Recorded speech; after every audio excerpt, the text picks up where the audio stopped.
I've known Janhvi since she was little, and my relationship with the family goes back decades. Her mother, the iconic Sridevi, who I have long been a fan of, had starred in my father, Yash Johar's Gumrah in the early 90s. And her father, like mine, was a producer. I distinctly remember waiting with my dad and Janhvi's father, Boney, for a meeting with the star. This was before they were married, so she could give us dates. Cut to many years later, I'm about to launch her daughter's career with Dodik. It's funny how life turns out. That memory comes back to me today. I'm sitting across from Janhvi, a poised young woman, her face scrubbed clean, the perks of youth, dressed in a lemon yellow Anita Dangra kurta. She's happily polishing off a bowl of healthy, mango ice cream, her current obsession, as we talk. I'm interviewing her for her first ever cover for Vogue, but as we chat I realize she's a pro, handling herself with a maturity that belies her age. It's both heartbreaking and endearing that she talks about her mother constantly. She was all excited to attend my Vogue cover shoot. That was one day I really missed her.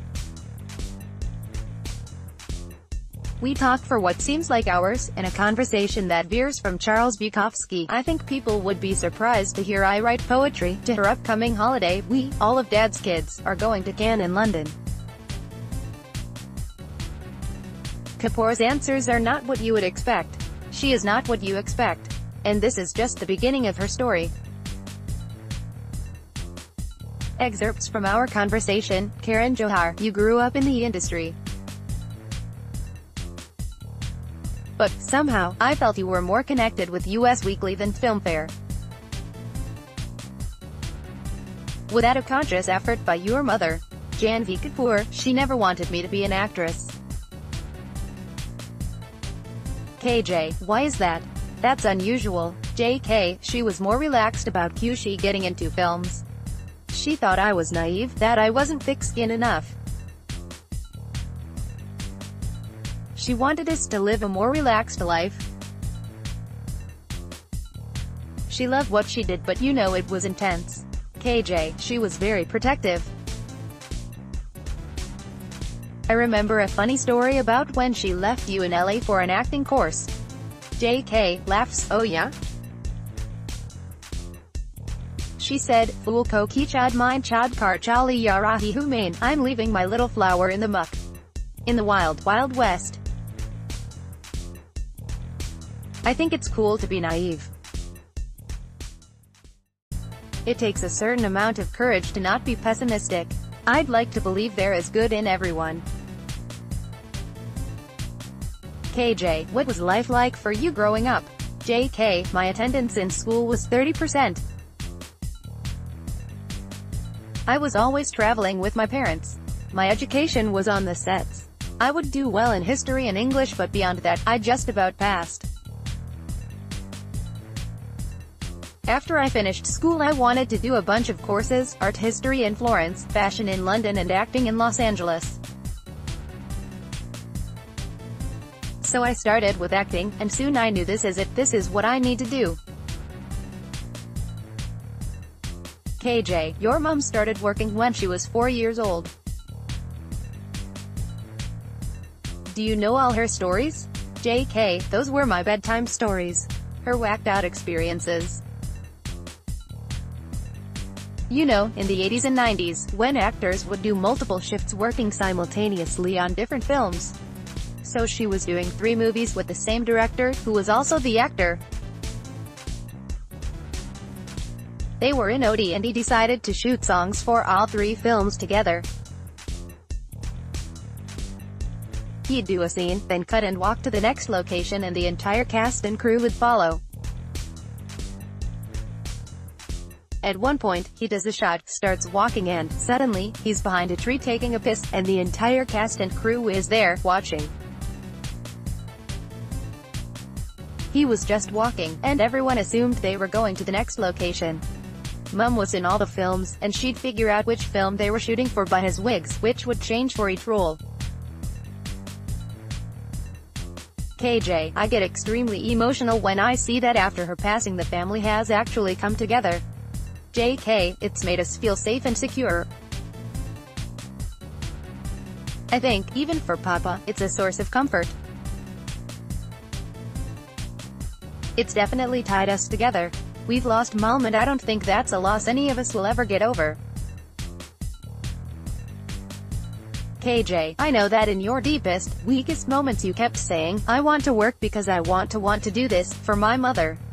JK, that's always been my motivation.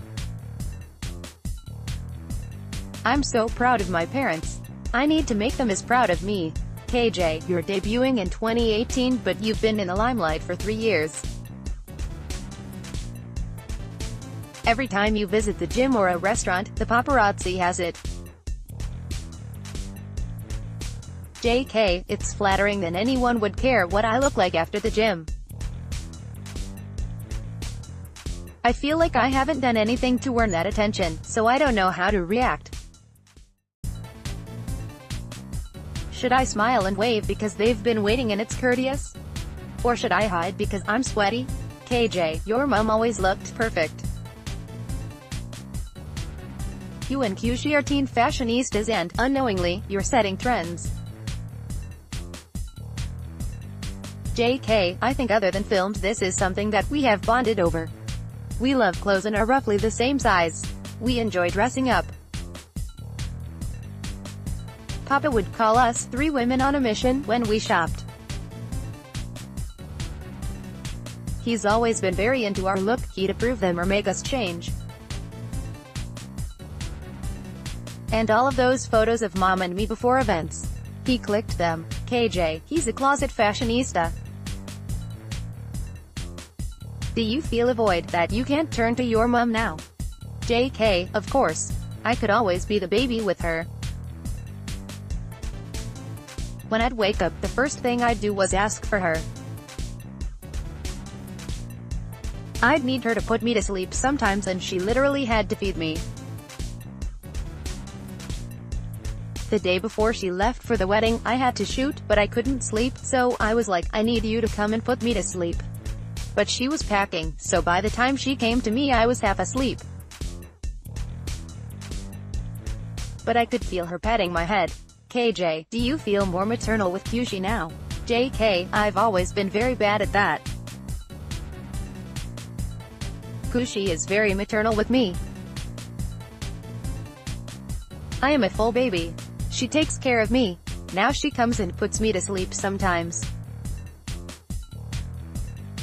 KJ, your mom saw 25 minutes of the footage from Dodik before she passed. What did she say to you? JK, she was very technical about it. The first thing she told me was the things I needed to improve. She felt the mascara was smudged and it really bothered her. The second half has to be different. She told me, you can't wear anything on your face. That's all she told me, but she was happy. With inputs from Priyanka Khanna, read the complete interview in Vogue India's June 2018 issue that hit stands on June 1, 2018 on Janhvi. Blouse with necktie, Gillette, bionic earrings, all Louis Vuitton. Necklace, rings, all fine jewelry photographed by Prasad Naik. Styled by Priyanka Kapoor. Hair, Yanni Sapatori. Phase management. Makeup, Subhash Bagal. Creative direction, Heidi Volpe. Production, Divya Jagwani, Imran Khatri Productions.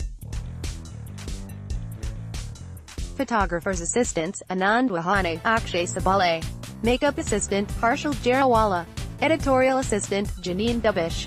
Location courtesy, Dome, Intercontinental Hotel, Mumbai.